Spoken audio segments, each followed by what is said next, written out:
All right, cool. Good morning, everyone.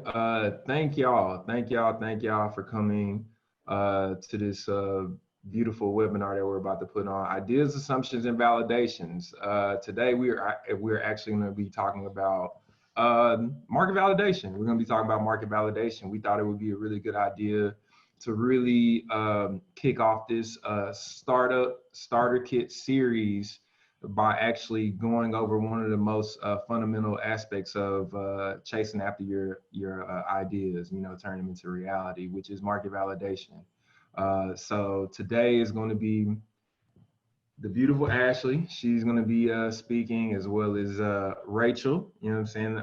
Also, all of our co-founders are going to be speaking, and I'll also be speaking as well.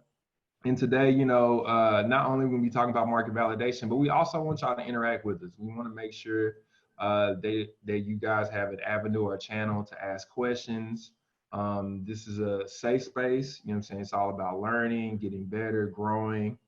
And, for anybody out there that may have an idea or maybe entering in the tech industry, this is the opportune time to really be asking questions from any of us here, you know what I'm saying, that have been working in the industry for several years. So we just want to create a safe space for people to learn, grow, introduce new topics, and also just kind of give a different perspective on being in this industry. So don't hesitate to ask questions, man. We have the chat room. Definitely slide in the chat room. We'll be keeping an eye on it the entire time.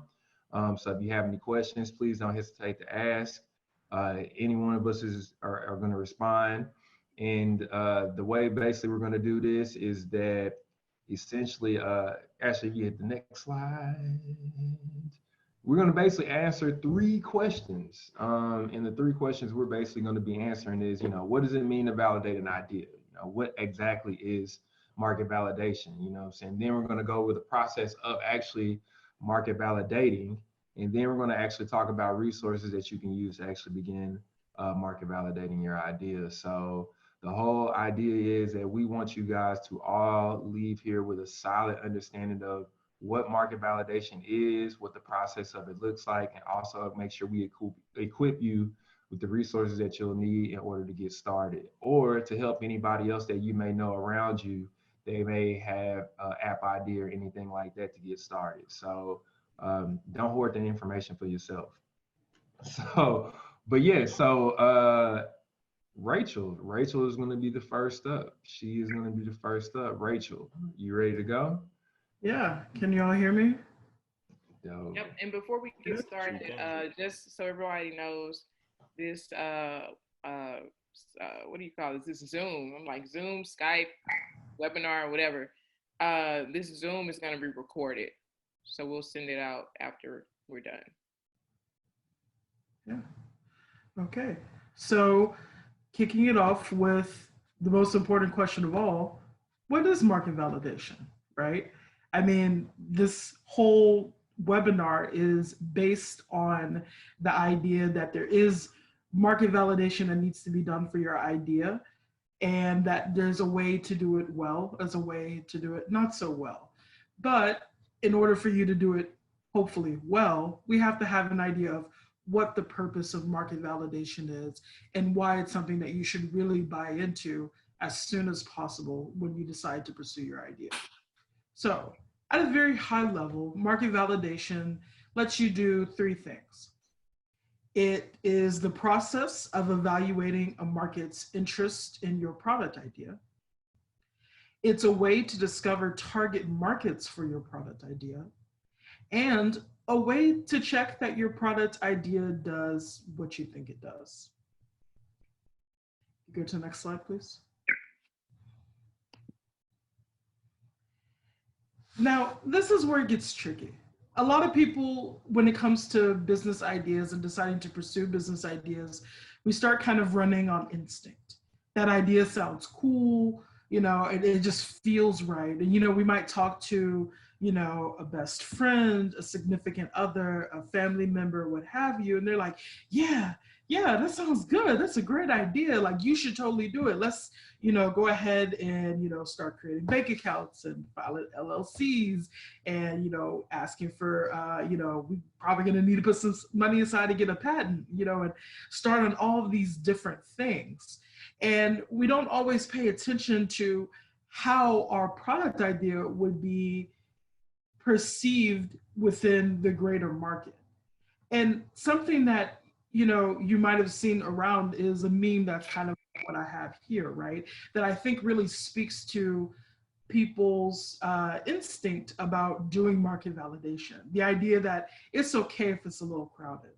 So not to rehash the meme exactly in terms of the text, but the idea tends to be that, like, listen, there's lots of brands who do the same thing. In this case, it's the bread aisle, right? We all agree, you go to Kroger, HEB, you know, whatever grocery stores are in your area, you can probably go down a bread aisle and find plenty of companies all making the same white sandwich bread, wheat sandwich bread, bagels, hamburger buns, etc. And so the idea is that, listen, if you can have all these companies who are doing essentially the same thing, making bread, and they're all successful enough to have this in multiple stores, then it's the same thing for your idea, right? That it doesn't really matter what it is or what part of the industry you're in, that there's enough for everybody. Like the meme says, we can all eat. Just make sure you're doing what you're supposed to be doing, right? Here's where that gets tricky. You go to the next slide, please.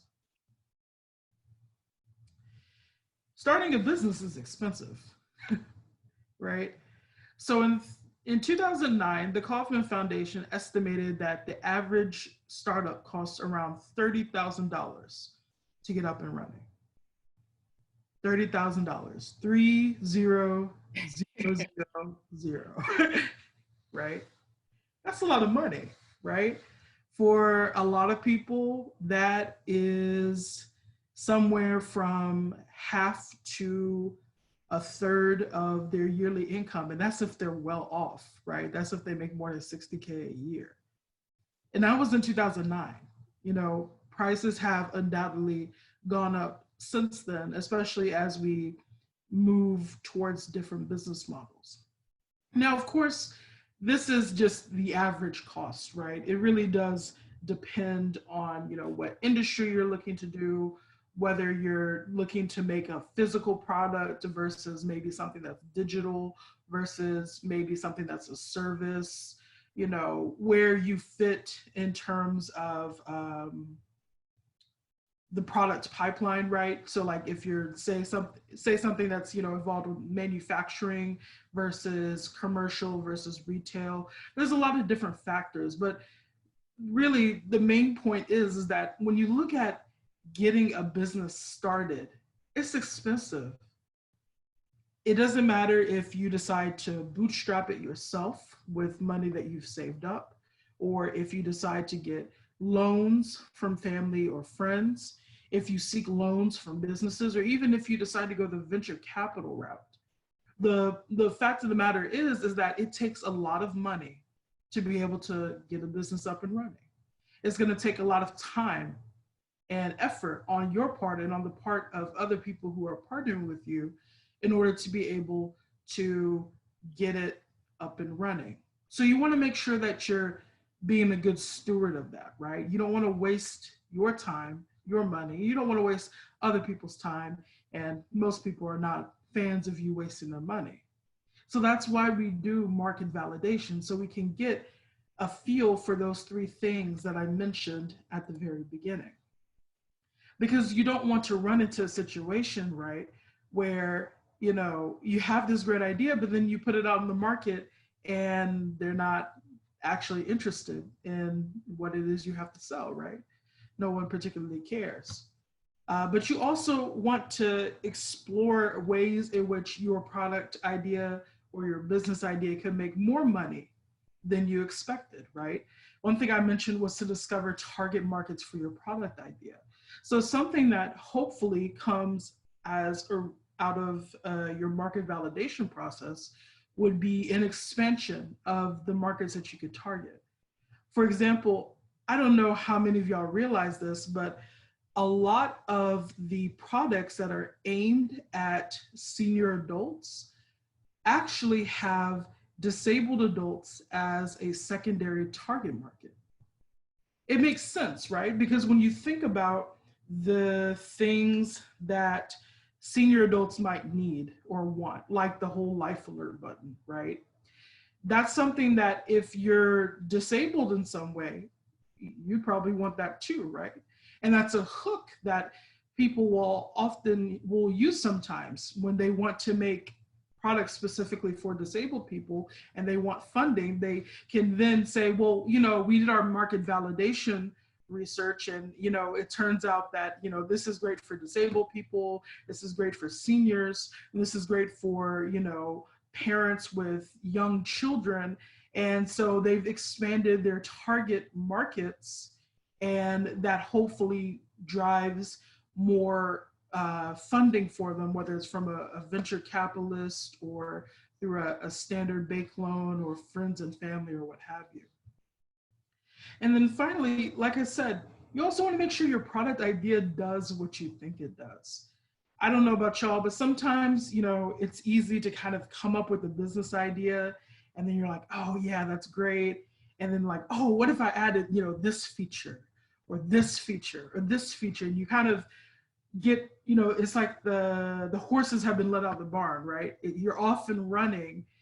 And sometimes it can be easy to kind of lose sight of what the original purpose of the product was, and that it actually serves the problem that you think it does.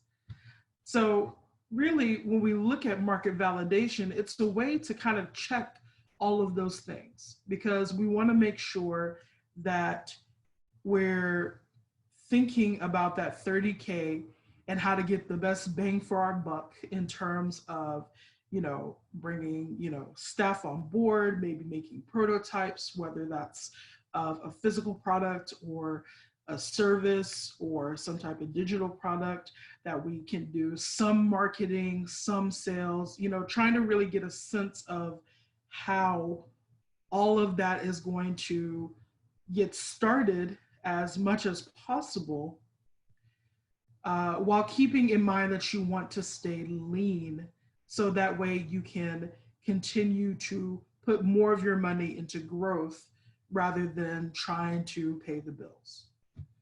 So do you mind hitting the next slide? So really, that's why we do market validation, right? We want to make sure that we're efficiently investing our time, our money, and our resources in our idea. Unfortunately for a lot of us, unless we're very well-off millionaires, we don't necessarily have a ton of shots to get this right. So let's make sure that each time we're doing our absolute best to do so. And that starts with making sure that people want what you're going to have to sell. Are there any questions so far?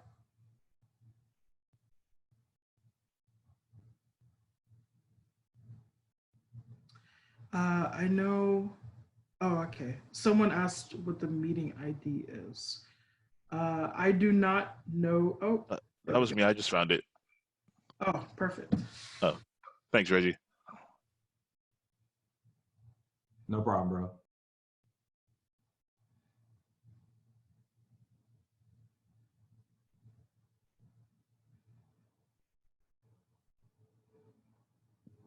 And if y'all want, y'all can also ask questions in the chat if y'all have any. So yes, very true.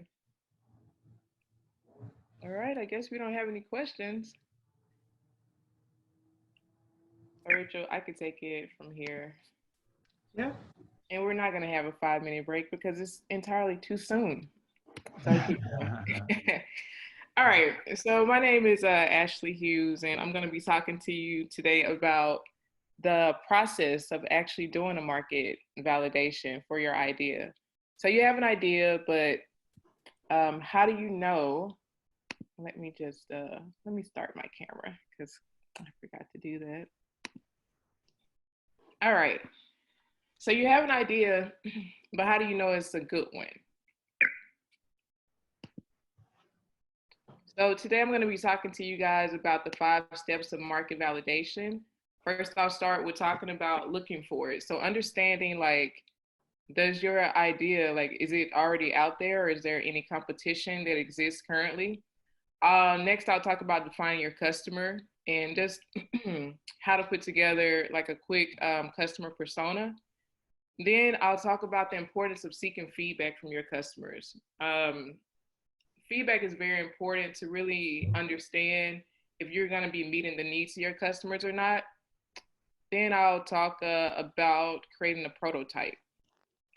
So with that, since you won't have like a real product that's actually more than likely working at that particular time, a prototype is the best thing that you can create to help people kind of see like what your vision is and what your product is. And then lastly, I'll talk about building your identity and branding.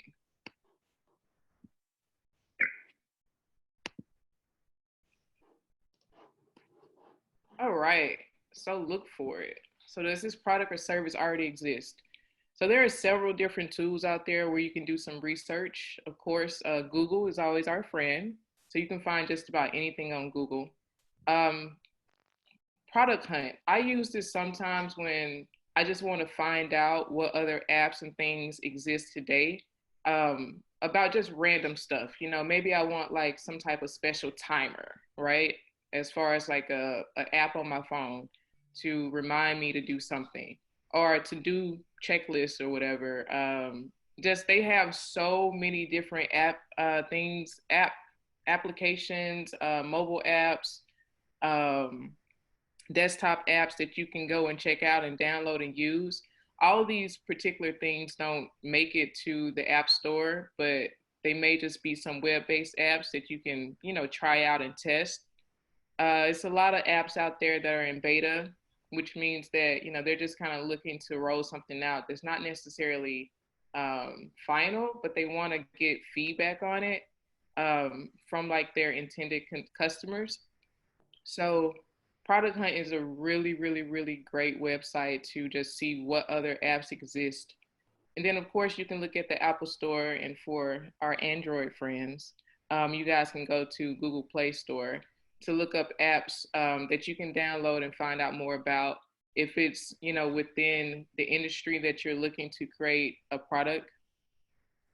And then TechCrunch. This is a site where typically when it is a new technology or new application or new service that's rolling out, this is like the IT press, I guess you can say. So normally they'll do a story on like some type of new application that's rolling out or a new technology. It's pretty thorough. So they'll normally have in their interviews with the founders. They'll talk about how much funding they got, where they got the funding from. So it's pretty cool if you're looking into developing an application or some type of innovative product. And then lastly is Crunchbase. Crunchbase is probably my favorite tool to look up apps and products, mainly in the technology space, but the industries are wide.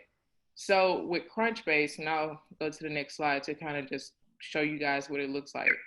It's crunchbase.com, and you can type in any application out there that exists and that you know exists, and it'll give you all this information. So this is more so from a competitive standpoint, right? So understanding for your particular product or app or service that you want to create, you can type in, after you do your research, you can type in different applications that you know exist that are like the one that you're trying to create.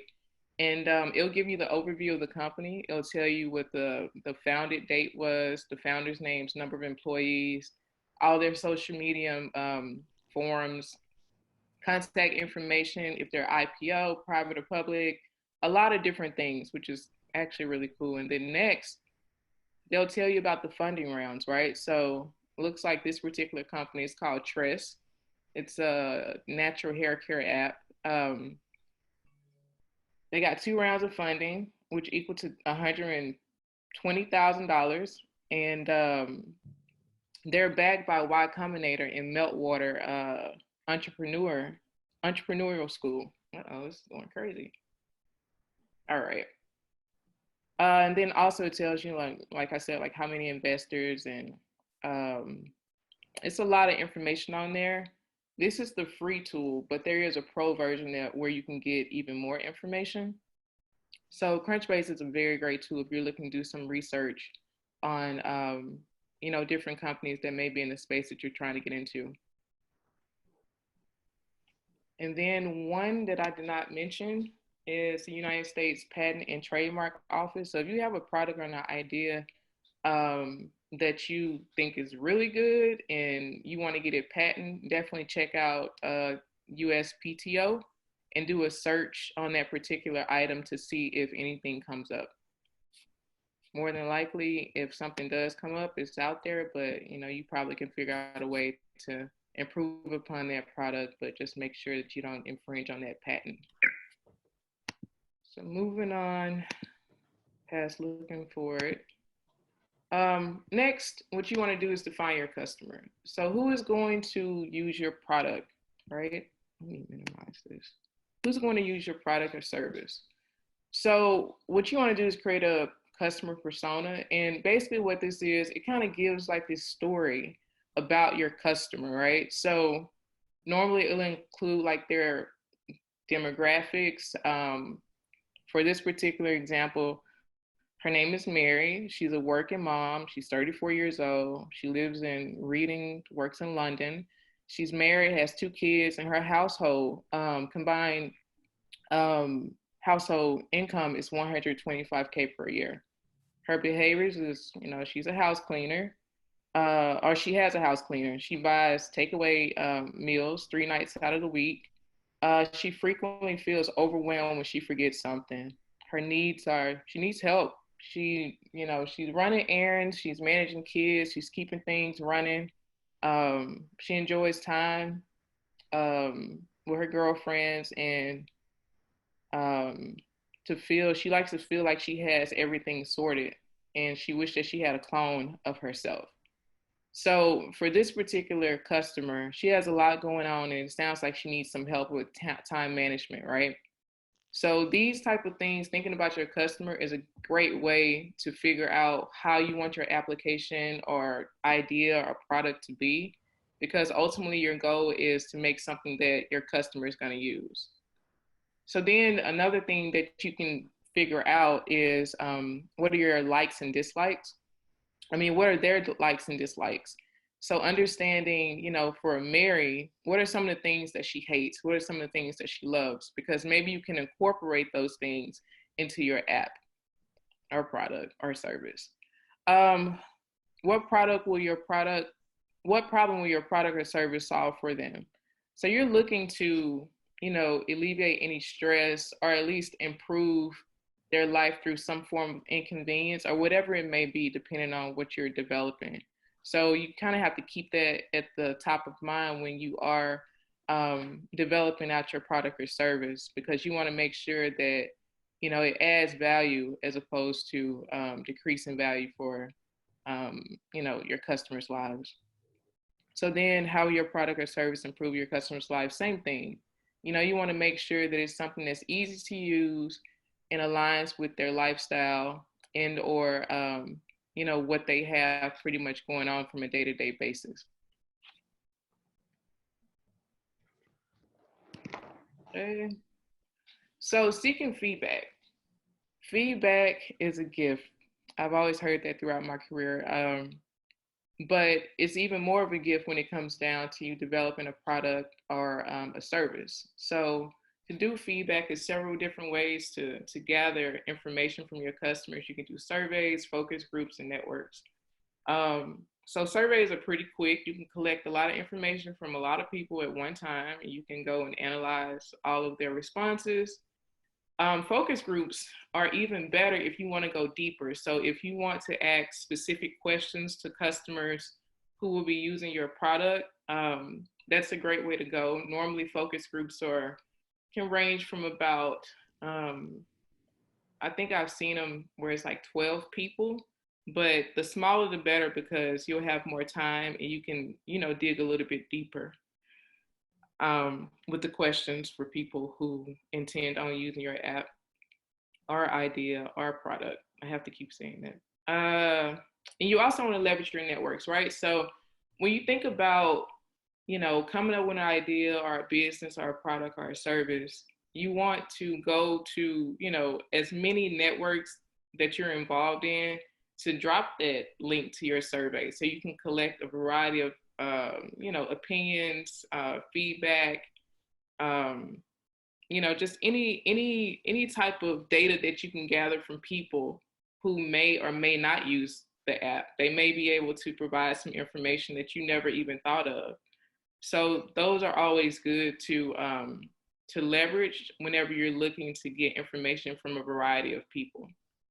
And then the upper right hand, I have like no friends and family. So sometimes friends and family can be a little biased. They may not be as honest with you about your app idea or your service or whatever it is that you're trying to create, mainly because they don't want to hurt your feelings, right? And then sometimes you can have some very brutally honest friends who may just stop you dead in your tracks about your idea or your product or service that you're trying to create. So just use that particular advice with a grain of salt. I mean, I know it varies for everyone. If your friends are like mine, then they'll definitely tell me like, this is great, this is good, or they'll just like, you need to pull the plug, right? So it's good to either you can ask them or not. It just kind of depends on how your peeps are. And then creating a prototype, right? So these are just some screenshots that I gathered. And when you're creating a prototype, depending on what it is, it doesn't have to be perfect, right? It's not the end all be all. It's not the product that you're gonna like release like right there. It's just something to kind of give people, it's to give people something to kind of go off of, right? So sometimes it's hard for people to see what your vision is if you don't have anything tangible for them to touch or see. So creating a very basic prototypes through wireframes or some type of makeshift cardboard box is really good. Again, don't spend a lot of time on it. It doesn't have to function. It doesn't have to be pretty. But the main thing with this is storytelling, right? So you want to make sure that whatever your vision is for your product and whatever your pitch is, that you're able to recite that like back and forth and really have as much passion about the story that you're trying to tell or the story that you want to tell for your product so that people can really be interested and, engage in what it is and pretty much relate to it. So this is just prototype evolution. So when you're building out your idea or your product or your service or whatever it is that you want to offer, gather as much feedback as possible and take that feedback and refine it. Then when you refine it, apply it to your product, and you'll constantly keep doing it over and over and over again. It's a constant iteration until you feel like your product or service or idea is where you want it to be.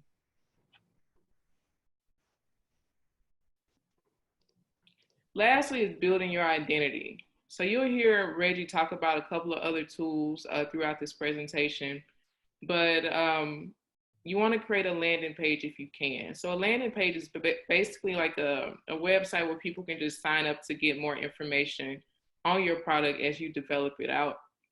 Word of mouth, we all know what that is. It's sometimes the best marketing.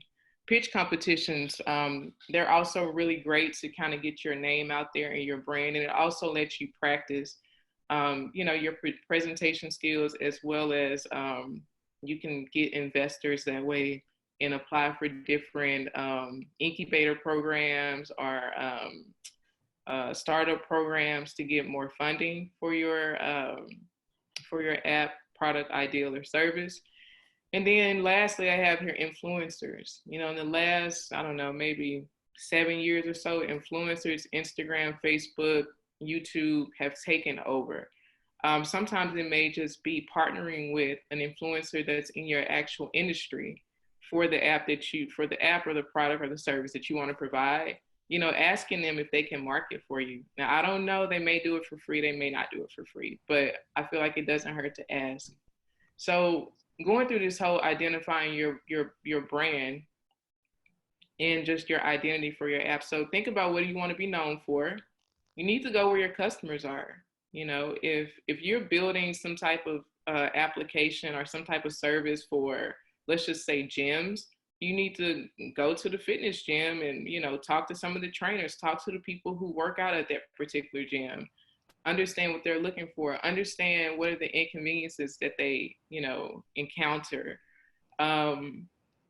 Really go where they are so that you can talk to them as much as possible without being a pest, right? And even if you have to be a pest, who cares? It's your idea, it's your product, it's something that you're passionate about.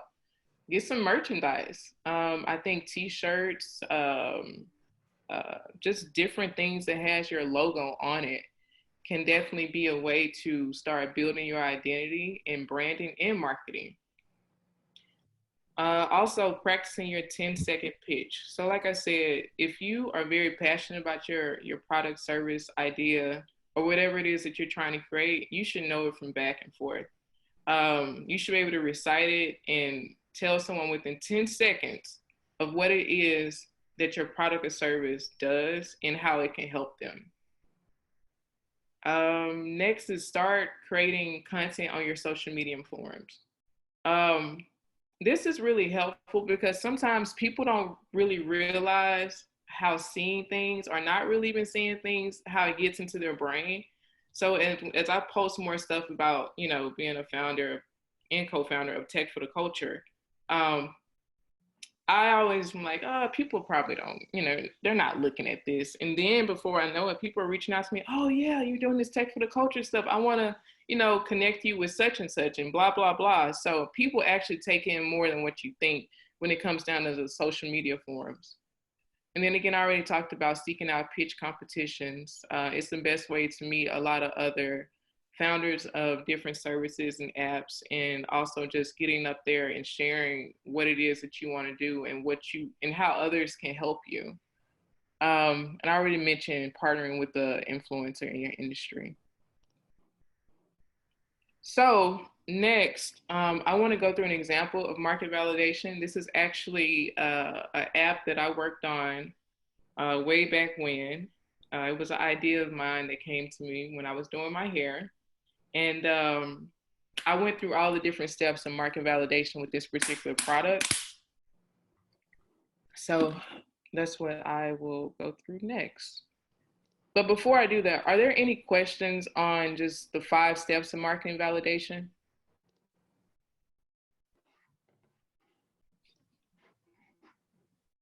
Anything in the chat, Rachel or Reggie?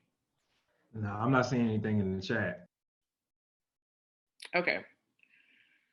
All right. So this particular example is something I was very passionate about because I'm very passionate about my natural hair. It's called Wide Tooth. And the way I came up with it is I was doing my hair and it was just taking me so long. And when I got finished, it really didn't give me the outcome that I wanted, at least what I thought was going to happen. So I went on my Instagram account and I was like, I wish I could remember, you know, like what I did on this particular day for this picture that I took that was posted on my Instagram, and I couldn't remember it, what products I used, you know, just different techniques and stuff.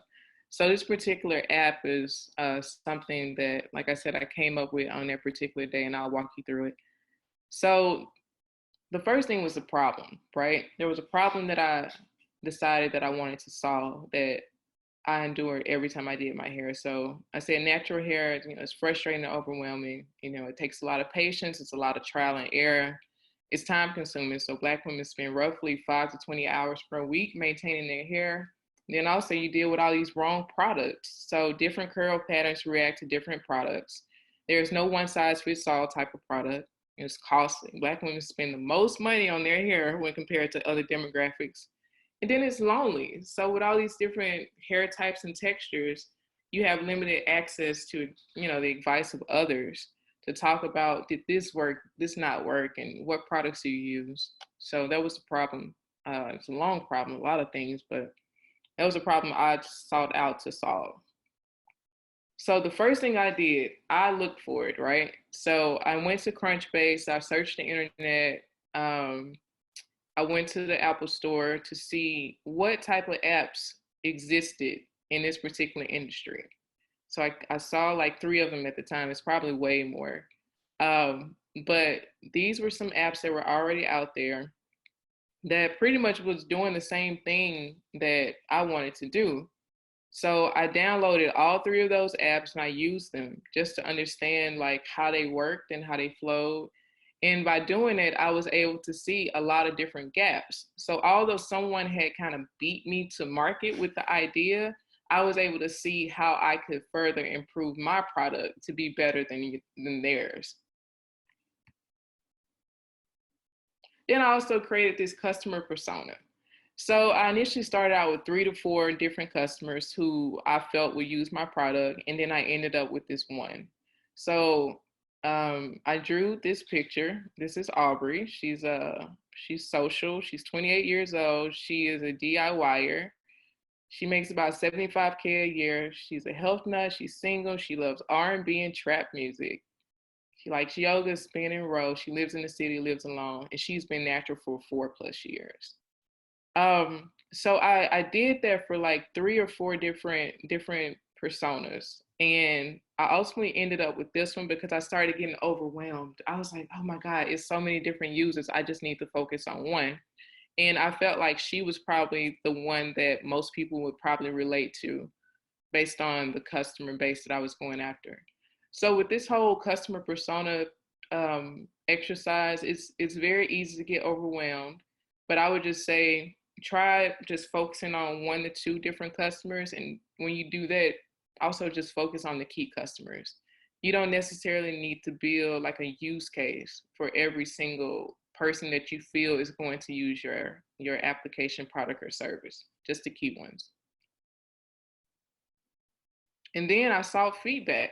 So I ended up creating a survey in SurveyMonkey, and I went to all of these different forums that I was a part of and all these different social media community groups, and I dropped a link in like a Slack channel. I think I dropped it in like a GroupMe, a couple of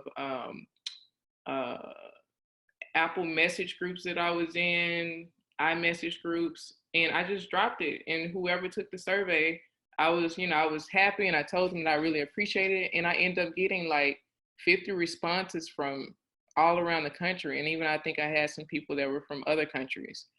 So by doing this, I asked a couple of different questions. I think it was 10 questions. And the one particular data that I got back was, if there was a place for you to store your hair care routines electronically, would you use it?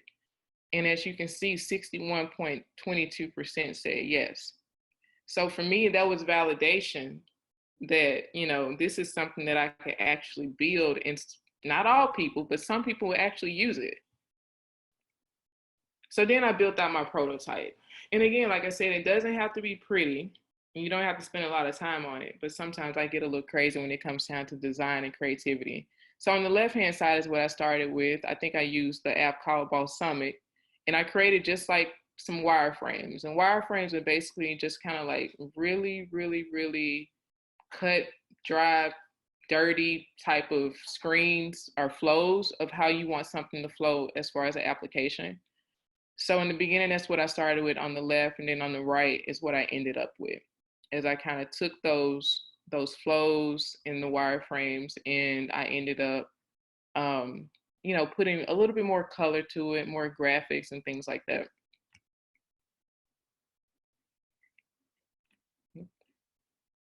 So then lastly was the pitching, right? This is the marketing piece of it. So for this particular communication mechanism, I studied my pitch back and forth.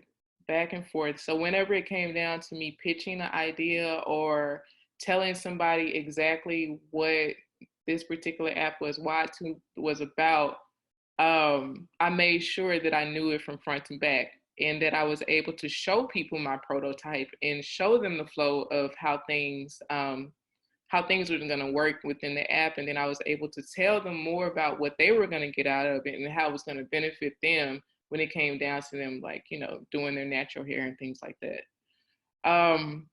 So this was a really helpful exercise for me. I was able to, get a lot of buy-in from people. I had some people test it out.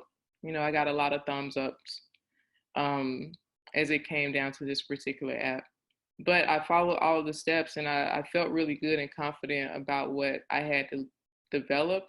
And I did all of this with no money, just a lot of time and a lot of patience and a lot of frustration. But it was really all worth it in the end. So that wraps up my portion of the marketing validation steps. Does anybody have any questions?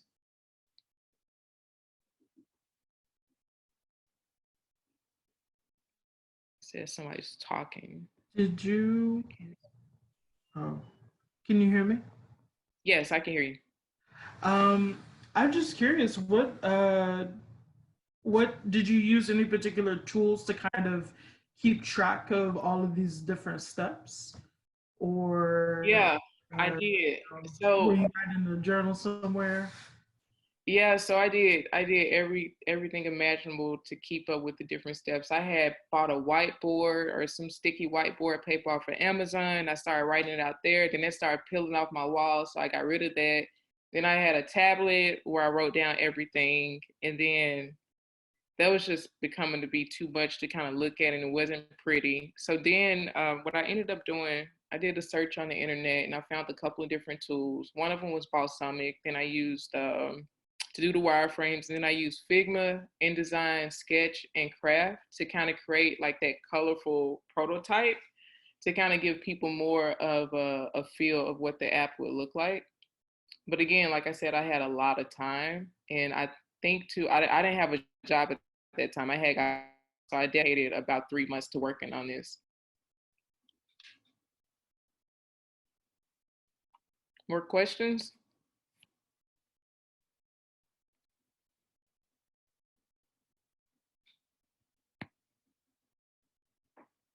Anybody, everybody. If not, then we can move on to Reggie's. There's a question there's 2 questions in the chat. Okay. First one is from Bianca. It says, were you concerned someone you shared your idea with would steal it?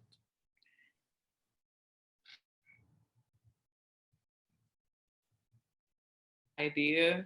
You can't be afraid of someone stealing it because it's I feel like it's one of those things where it's almost inevitable, right? But if someone does steal it or someone already has the idea, you can always go back and check it to see what they missed. Because you can, most of the time, people who aren't even qualified to even do this type of stuff, they do it, and if you kind of sit on it, you may miss out on the opportunity. But I never really worried about it because I knew at some point in time, some great person was going to come up with something similar and they were going to get it out there. But it's always, you just got to kind of think about if that happens, go check theirs out and see how you can make it better. Okay. Jerome asked, was the app as useful as you intended? That's a good question, Jerome. I'm still in the process of releasing this app. That I did and the surveys that I, administer to people. Okay. And then Joseph asked, given the time you spent, do you think it is possible to do this with a full-time job? I do think that it's possible to do it with a full-time job because actually while I was developing it or pulling it together, I did end up getting a job. But I was so passionate about it. Whenever I got off, I couldn't wait to get off from work because that was the first thing that I was going home and doing. And I would do that from like, I don't know, maybe 5:30 until about 10 o'clock. I was tired, but I feel like when you really want to get something off the ground, you have to be dedicated and committed and also be very consistent.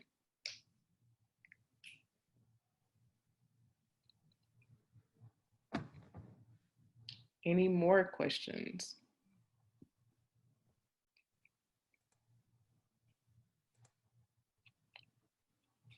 All right. One last one, or two more, actually. So Bianca asks, how does scale fit into the equation? Do you think it's best to start with the MVP in the beginning phase or blue sky?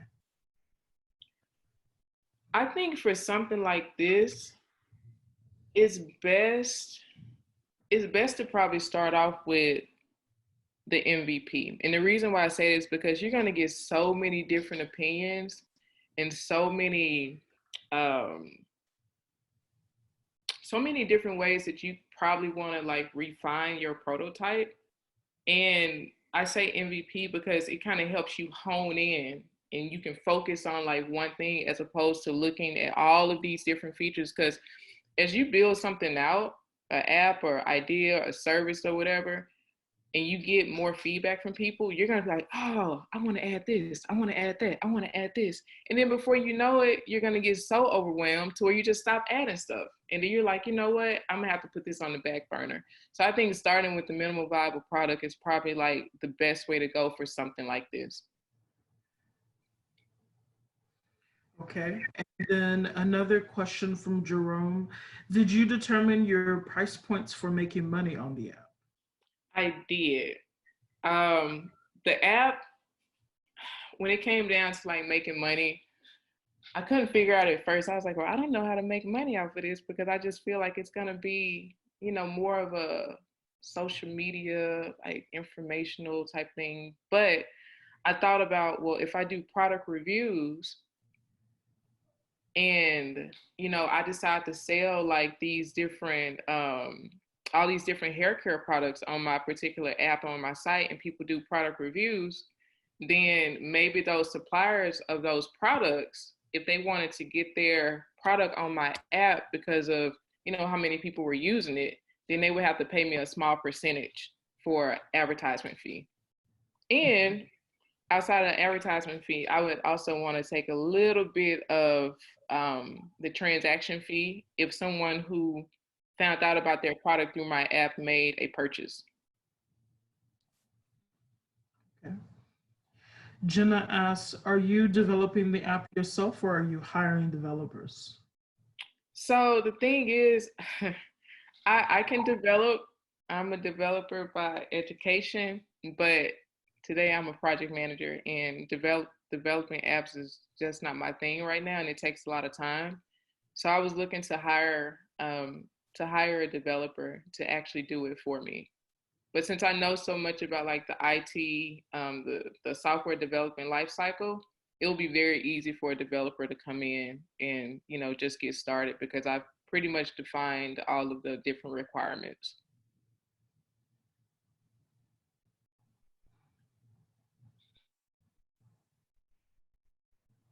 More questions? That's it at the moment.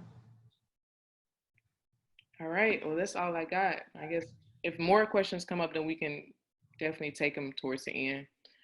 But I will hand it off to you, Reggie, to talk about some of the different resources and tools to do market validation. Yep.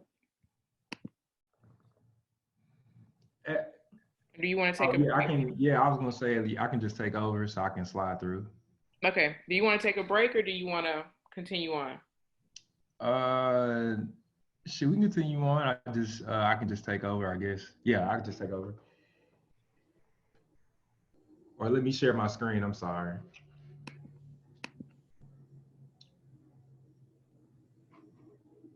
Oh, Reggie, I don't think you can share the screen with me being the host. Oh, okay. Well, can you go back to the break and hit the refresh button? Or yeah, refresh your screen. Let me do this. Or you know what? I can do that. Yes.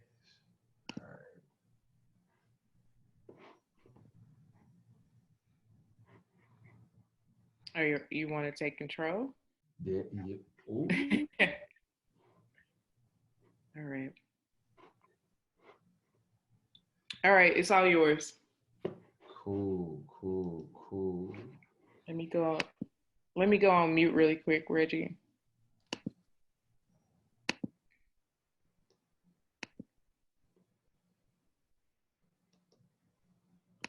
Okay.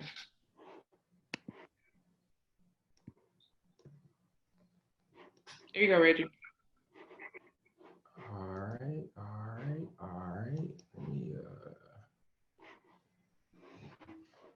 Let me processing request. It might, if it's taking too long, it's cool. You can I'm gonna stop. Just I guess you can go to the break page and just go full screen, and I'll just tell you when to go to the next slide. It's cool. Okay. Oh, wait a minute. Hold on. I got something now. We cooking with fish grease. All right, here we go. All right. Here we go. Cool. Can everybody see my screen? Can y'all see it? Yep. Yep, I can see it. Ooh. Awesome.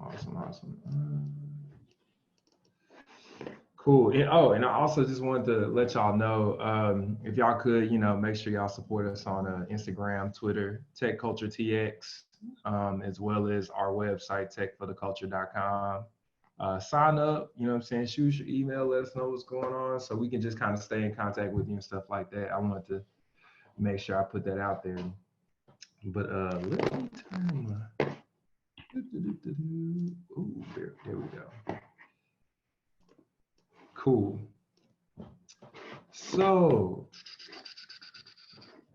all right, cool. So where can you actually where can you find some resources to begin validating your ideas?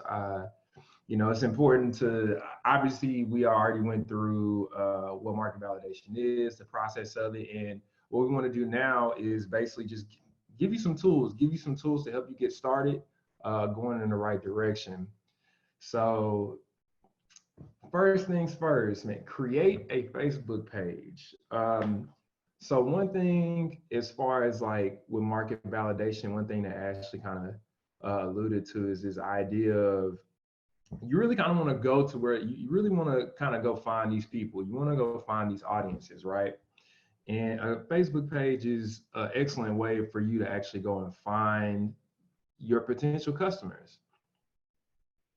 And the reason why you should begin with a Facebook page is a very easy way to create a way to communicate with your potential customers, right? So you want to be able to start basically essentially building a community. I think that's one thing that I've seen help with a lot of products that I've seen be launched, a lot of applications that get launched. I've seen people literally go from a blog site to a full-on application. And the reason why they were able to do it is because they built this community and they were able to leverage things like Facebook pages in order to find their audience. Right? So like I said, build a community. And Facebook has one of the most powerful ways to really find people that may already be looking for your solution, or may already be having conversations about wishing they had a tool or whatever it is in order to solve the problem that you're trying to attempt to solve, right? So even if it's people complaining about tools that are already out there, you know what I'm saying? Like a Facebook page is a great way of starting to gather up all of these people to come together and, just create conversations about, what you're attempting to do. And with the Facebook pages, you can really just start testing as many attributes of your idea as you can early on. So your logo, the colors, features that maybe you will want to introduce, and maybe even just the name of it. You know what I'm saying? These are all different aspects of your idea that you can actually go and begin testing. Running polls, how do y'all like this logo versus that logo? How do y'all like these colors versus that color? Or, what's a feature that you just feel like you would have to have in this application? You know what I'm saying? maybe even just redefining the name, like maybe putting a couple different names out there and just saying, hey, well, what do y'all think about this? Like if there any aspect of your idea that can be validated, validate it. You know what I'm saying? Because the more work you do up front, the easier it's going to be for you to bring in resources and for them to come in and do their job. But yeah, that's a good point. I just thought I had to put that in there. Um, and pro tip, you definitely want to use Facebook audiences to create a target audience for your page. So for people who have not really played around with Facebook marketing or any of their kind of tools, they actually have like probably some of the best marketing tools out right now, and they're relatively cheap to use. And so with Facebook audiences, what you can do is you can actually begin carving out your audience. So you can go in, maybe look for similar products that are already out there and actually look at the audience that they already have attained, and you can create lookalike audiences. So let's say there's an app out there that you want to use that you're kind of going to be competing against. You can go on Facebook, create an audience of people who already may use that application, and then you can create a lookalike audience and maybe change it up with some variables that are more conducive to the application that you're trying to put out there. And then you can kind of really see if, maybe people will switch over. Maybe people, you know what I'm saying? Maybe there's something about that application that's already out there that they don't like. And maybe that's a feature that you can kind of start targeting in on as far as what you would like to implement. So Facebook audiences is like a really, really, really good tool to use to really begin carving out what your potential customers and what your potential clients would be looking for in your product. Step 2, create a landing page. So Ashley definitely talked about this earlier about creating a landing page and the importance of creating a landing page. You got to look at it like this is your front door to your application. This is going to be your first impression. So even if it's not the full-on website, a landing page is a great tool for someone to use so people can actually get a feel for what you're trying to do, whether it's the style or the tone, maybe even the brand or the message or the vision, any of these things that can convey what it is that you're trying to accomplish with your application. A landing page is a great, great tool for you to use to really start getting a feel for what exactly people are looking for. And so the goal of a landing page is you really want to start collecting leads early. And so with this, like with the landing page, you want to be able to, let's say, capture emails. So capturing emails is probably going to be one of the most valuable things that you can do when it comes to collecting leads, right? So let's say you have this app idea and you create a landing page for it. Okay, well, cool. Well, maybe you can create a landing page that says, hey, sign up for updates, behind the scenes footage or whatever it is as you develop this idea. And when you capture that email, then what you can start doing is you can actually start maintaining contact with those clients as you're developing the idea. So once maybe the idea actually gets validated, then from there, you can actually create a campaign to say, well, as we develop this, maybe I want to show these potential clients where we're at in the process. And so that just keeps people interested in your product as you're developing it in the background. And then you also want to begin testing brand ideas to see what users like versus what they don't, right? So with this landing page, like I said, you can even do A/B testing with your landing pages. Maybe you can have 2 landing pages. Maybe one landing page has a brand design that you're playing with, and maybe it has another brand design that maybe you're just kind of like, okay, let's see what this does. And so when audiences come to your website or when they hit that domain, maybe on the back end, it's just switching them to whatever different landing page that you can. And then from there, you can kind of really see how people are responding to maybe, your colors, the branding. Do people sign up more? You know what I'm saying? You can kind of see what actually is working for you, and you can begin collecting data from there as well. And then you also want to just show people that you're just taking yourself seriously, right? Like nobody wants to support an application or an idea that nobody's going to approach seriously.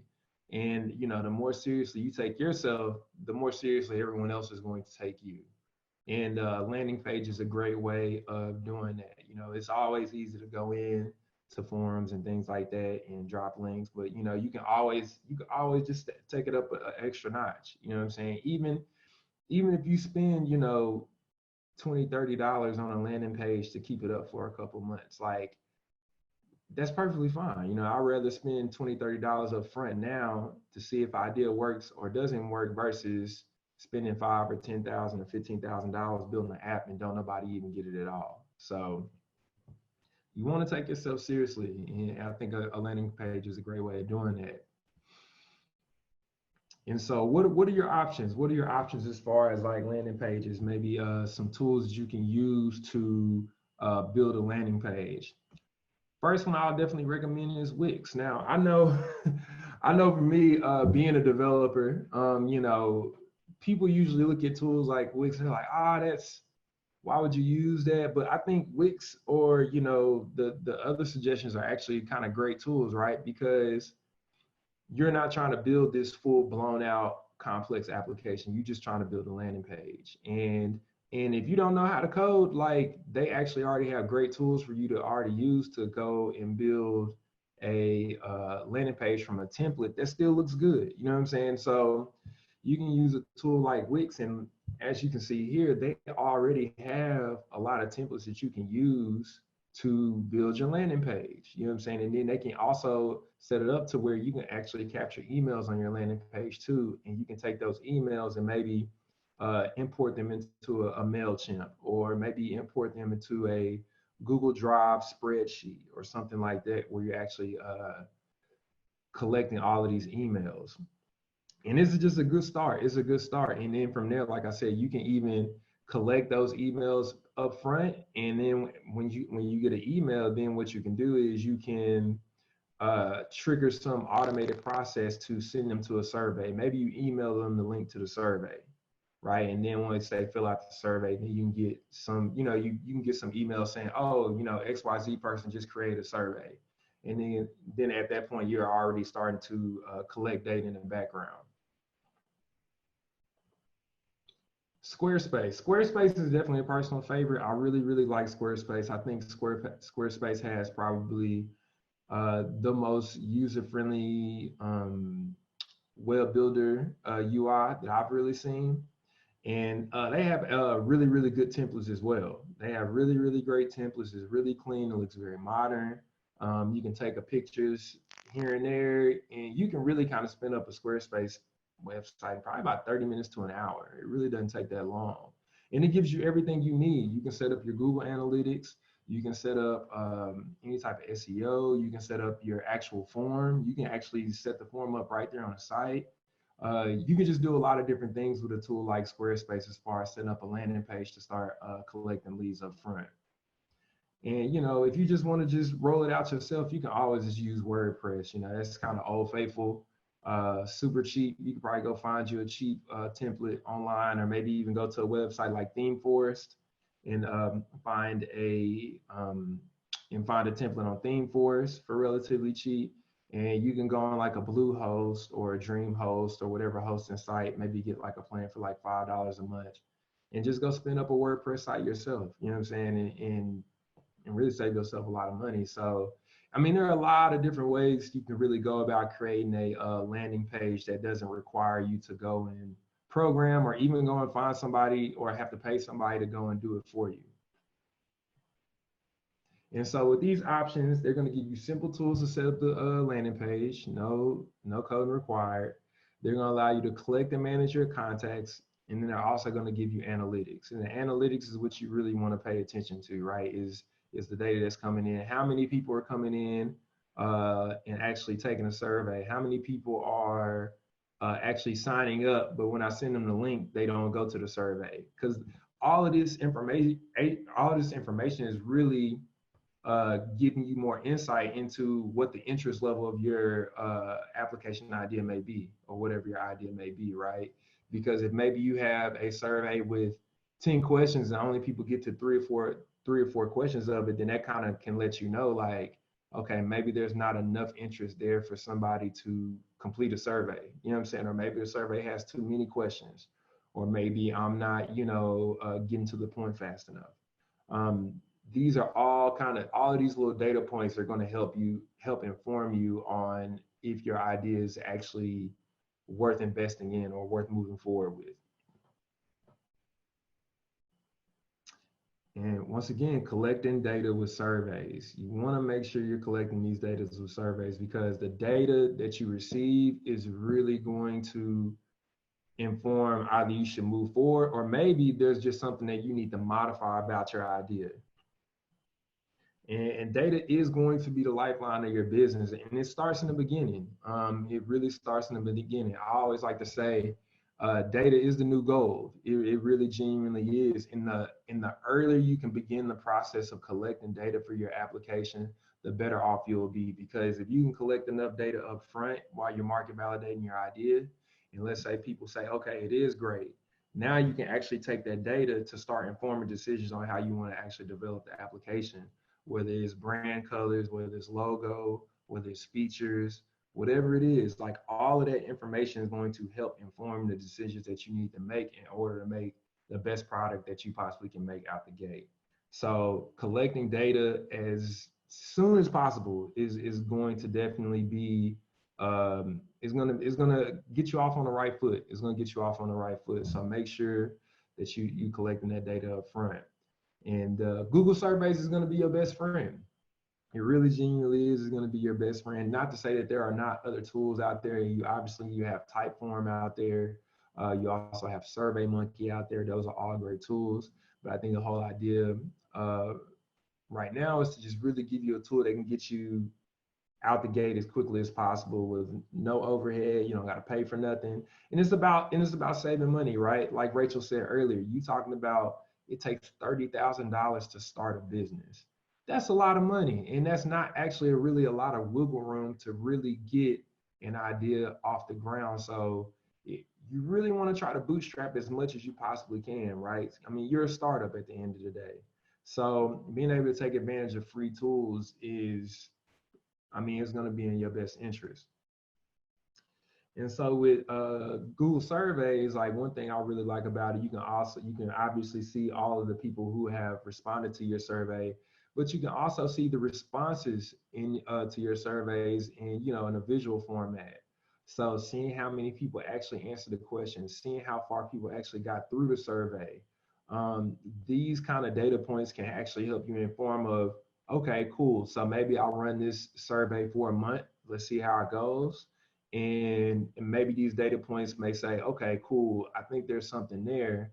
Maybe I need to make some modifications to an idea here or there. But at the end of the day, it's about visualizing your data in a way so that you can make decisions as quickly as possible. Because you don't want to just be sitting there, surveying an idea for forever or for 5-6 months. If you you really want to just collect enough data to make a decision. That's kind of the way I really approach stuff. I only need enough data to make the first decision that I can, right? I don't need all of the data, just enough data.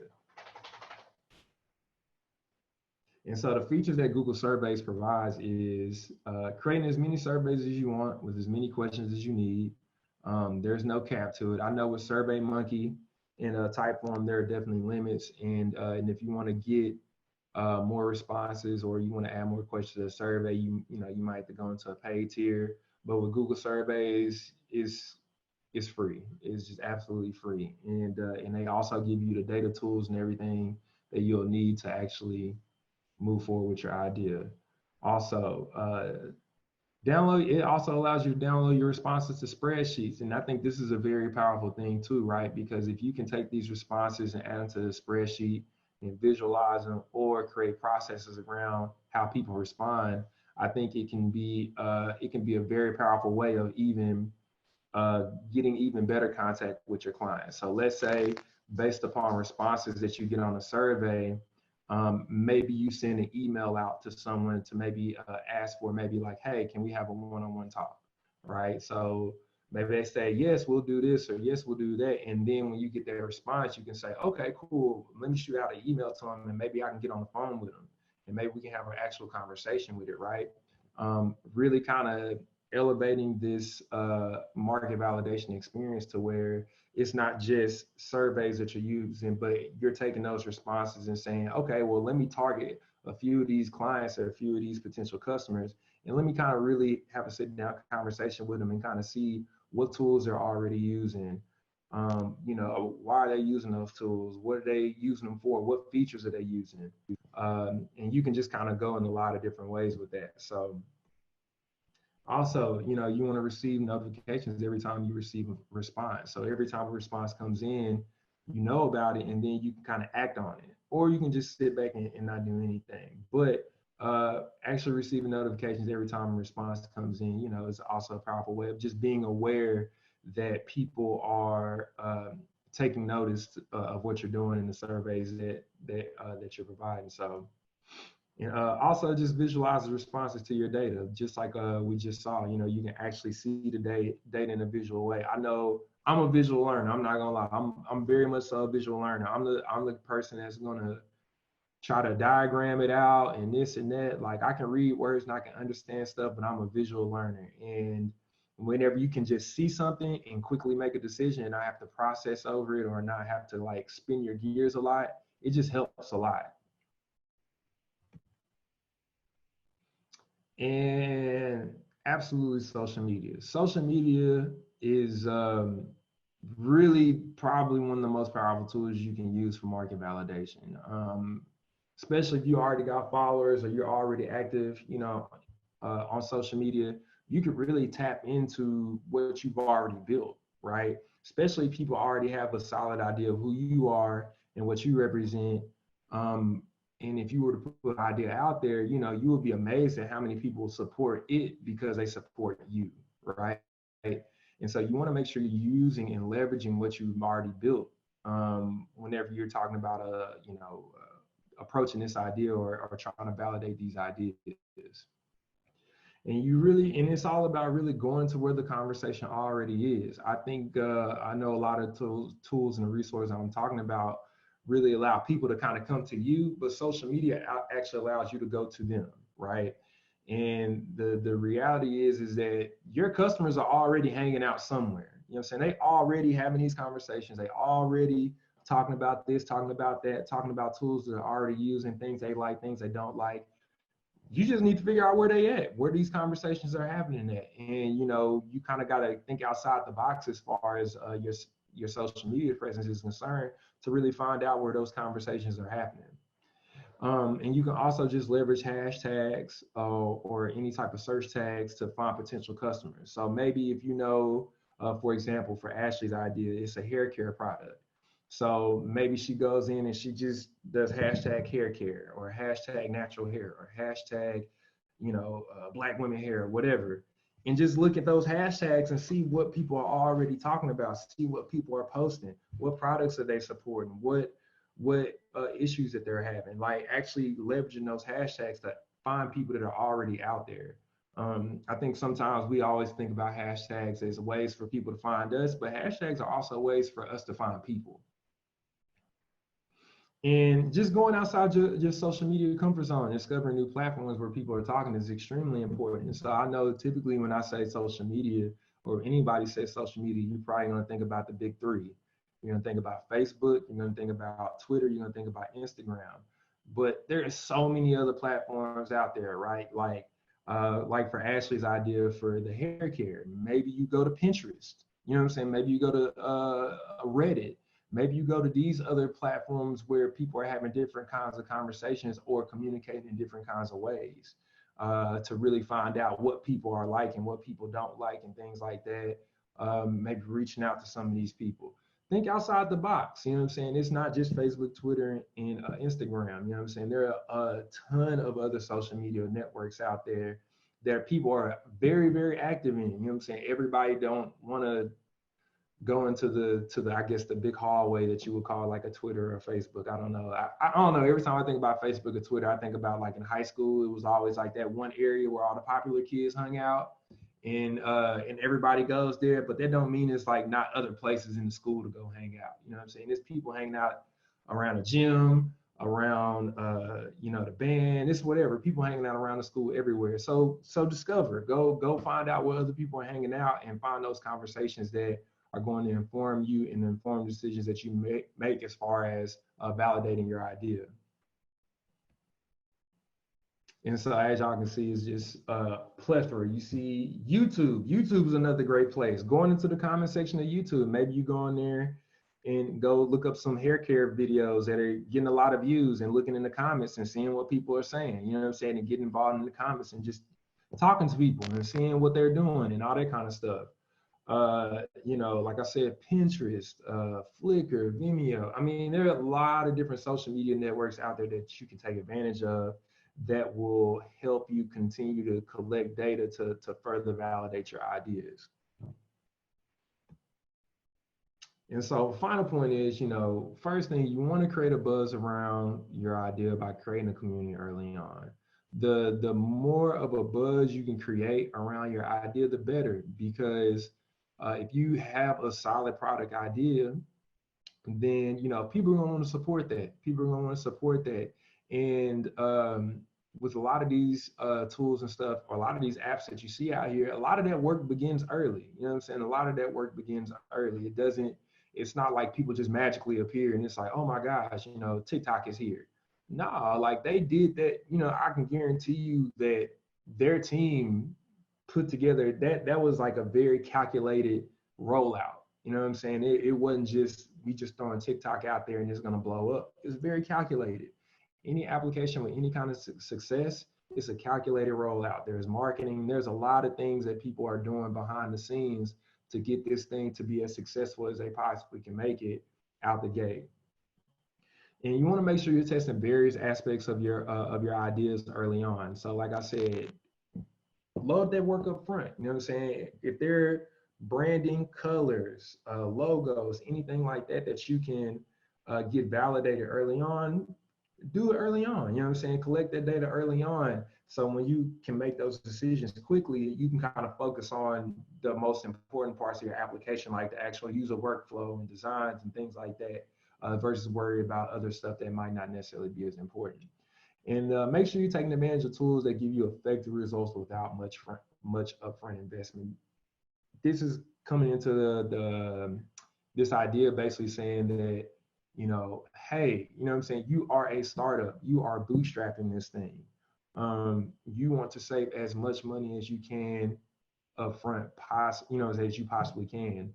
So making sure you're using tools that are effective but also cheap is going to be a great way for you to even prove to investors. Like, let's say you actually do get this idea off the ground and you want to bring it in front of investors. When they actually see that, oh, okay, like they're bootstrapping this thing, like they, you know what I'm saying, they're using whatever they can to cut down the overhead so they can actually invest more into the product. Like, people respond to that. People really do respond to that. Like that makes an investor say, or makes a potential venture capitalist say, okay, this is someone who's actually taking this idea seriously. They understand this is a business, and we are trying to make money, but we're also trying to reduce as much overhead as we possibly can. So, and that's it. Any questions? Any questions? Let me see here. Let's see. Chat. Oh, y'all going in over here. Okay. Okay, cool. Let me see. TikTok. Cool. Any questions, ideas, anything anybody want to add to the conversation? Would definitely love to hear what anybody got to say about, anything that we didn't talked about. Honestly, I was just trying to figure out when we were going to be able to get the recorded version, just in case I forget everything. I mean, not everything, in case I forget anything. Oh, yeah, no, for sure. We're recording this, and we're actually going to release it on our YouTube channel this week. So, all right, bet. Yeah. Go to our, if y'all want to go to YouTube, and look up Tech for the Culture. We got our YouTube channel. We definitely gonna drop this on here, and we got, you know, definitely a lot more content that we're gonna start rolling out on YouTube as well. So definitely follow us on YouTube. We're definitely gonna drop this there. So in case y'all miss anything, and then we'll also, we can put the slides out too. We can put the slides out. So we'll put the video out and we'll put the slides out. We'll put a link to the slides too. So if y'all just want to check it out, go over it, share it with your friends. Definitely share it with your friends. Y'all can just let us know. So it'll be out this week. It'll probably be out, probably put out like Wednesday or Thursday. Yeah. All right, bet.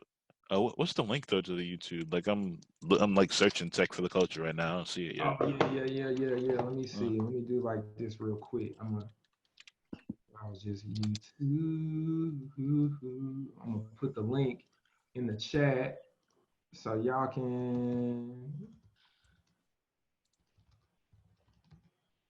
Yeah, because one of my bros, he was on the chat and he said he had to leave because his boss kept calling him. He was asking me if it was recorded. So Yeah. We had to make sure we recorded it. Cool. I'm about to put this bad boy. Here we go. Boom. There's the link to the channel. All right. Look like we got a question. If you're creating, you did have one question. Yeah. So if you're creating your startup on your own, and it may take a while to build your idea, when should you start creating a community to support your ideas, landing page, surveys, social media? I don't want the community waiting too long or feel like I didn't follow through. That's actually a really, really good question. I think really, as far as like when you should start creating your community, I think it really comes down to you really nailing down that idea of what you want to put down. You know what I'm saying? Nailing down, you know, how you want to brand it and what problem you're really solving, right? Like it really comes down to nailing down the exact problem that you're trying to solve and putting that out there. And then people are going to respond to if either A, this is a problem that they're looking for you to respond, or B, maybe they don't really want you to solve their problem. Maybe that problem has already been solved by someone else.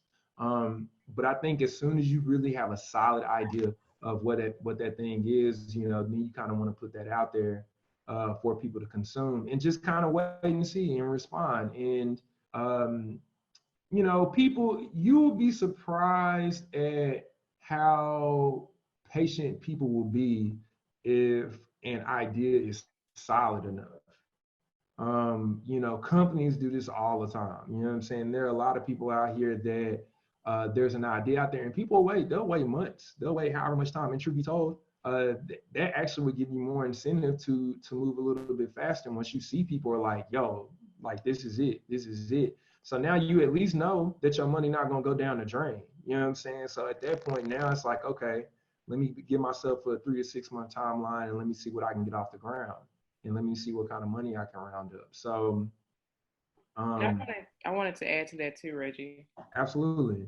I think that's where the landing page comes in. So you can, you know, once you kind of collect those email addresses, you can start sending out emails to those people as if it's like a newsletter to let them know, like, hey, we're developing this. This feature is going to be rolling out here, or we're going to, you know, kind of put some timelines behind it as far as like launch dates and things like that. So that always kind of, you know, sets the tone to let people know that you haven't forgot about it. And then it also, again, builds buzz. Yep. That's another way to do it. But I would say don't wait, because as much as we think that we're all different, we have a lot of similarities in our thought processes. And when it comes down to coming up with something that's going to solve a problem or minimize the inconvenience of something, people are hopping on it very quick. And technology is a lot different than what it was years ago. So anybody with any type of background can build anything quickly. Mm-hmm. Absolutely. Yeah. You don't want to wait. You definitely don't want to wait. So get out there, you know, get your landing page, figure something out and go out there. And then on top of that, like, I think the whole idea is that you want to kind of start building the habit of really tapping into your audience quickly, right? Like, even though you got this idea that's cooking in the background, like one thing that if y'all really pay attention to some of these apps and these very successful applications is that they stay tapped in.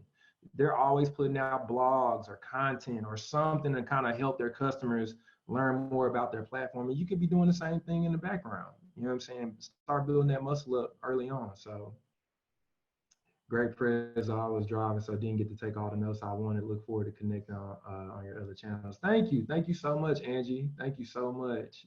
Jenna, thank you. Kendra, thank you. Thank y'all so much. Yeah, we really appreciate the love. And like we said, we'll definitely be putting this out pretty soon. We'll be putting it out pretty soon. And also just make sure y'all following us on all our social media accounts, Tech Culture TX, on Instagram and Twitter. Definitely check us out on our website, techfortheculture.com. You know, definitely sign up for the newsletters. We're gonna definitely start putting that out. And then, you know, make sure y'all follow us on YouTube. We just really trying to level this whole thing up and make sure that we're continuing to provide content and resources for you all to continue growing in your career and in ways that, you know, we believe is beneficial. Or, you know, let us know what y'all want to learn. Let us know what y'all want to learn for sure. Ashley, you got anything? I was just gonna say to that point, like if anybody that's still on the line, if you guys have anything that y'all want to see next from us, because this is like a series, so we'll be walking through a couple of other things as it pertains to startups. So this is kind of like a starter kit. Later we'll have you know, how to make sure that you're building a good relationship with your developers, how to find resources, how to go about pitching and building the perfect killer pitch deck. So we have a couple of events that will be coming up in the upcoming months. But if you guys have anything that you would like for us to kind of, you know, nibble on and possibly have like a webinar about it, definitely let us know. Yeah. And as soon as this Corona thing is over, man, we turning up in Houston, just so y'all know. We can't wait to put on the next event, but you know, until the Corona situation is done, you know, we gotta trap from the Zoom calls. So, but yeah, definitely stay in contact with us. I will be announcing the date for the next webinar in the Startup Kit series, probably within the next week or so. So definitely be on the lookout on our social medias and on our website for that. And yeah, we'll just keep y'all updated. So, man, Godfrey, thank you so much. Thank you for pulling up, bro. Thank you for pulling up, Joseph. Thank you, man. We really appreciate it. Everybody. Really appreciate it. Let y'all people know. Let somebody know. Let the next person know, man. We wanna grow it. We definitely want to grow this thing and help as many people as we can. So thank y'all for supporting. Hey, I don't see the YouTube link. You sent it, right? Or did I? I don't know. Maybe I just missed it. Oh, it's Huh. let me see. I'm sorry. I sent it to Jenna privately. My bad. Oh, you good? My You good? bad. I didn't know. Okay, There we cool. go. All right. That's Thanks, for bro. everybody. There we go. Yeah. It's all good. But yeah, definitely go subscribe to the YouTube channel. We'll post the video on probably Wednesday or Thursday. All right, bet. For sure. All right, I guess we're with the closeout, right? Yeah, nah. Rachel, you got anything? Not in particular. Thank you all for coming. Like I said, we'll be reaching out to all of you shortly, including with the recording for this. So if you didn't get a chance to take as many notes as you wanted, that's okay, because you'll be able to watch it. Perfect. And here's the outro. Me and my little music. Yeah. Feel like the 80s in here. Yeah, thank you for supporting. Thank y'all all for supporting. And we'll leave the chat and stuff open for a little bit so y'all can go subscribe and do y'all thing. And matter of fact, I'll do like this. There you go. I'll just keep that up. And yeah, holler at us. All righty. Yeah, have a good weekend.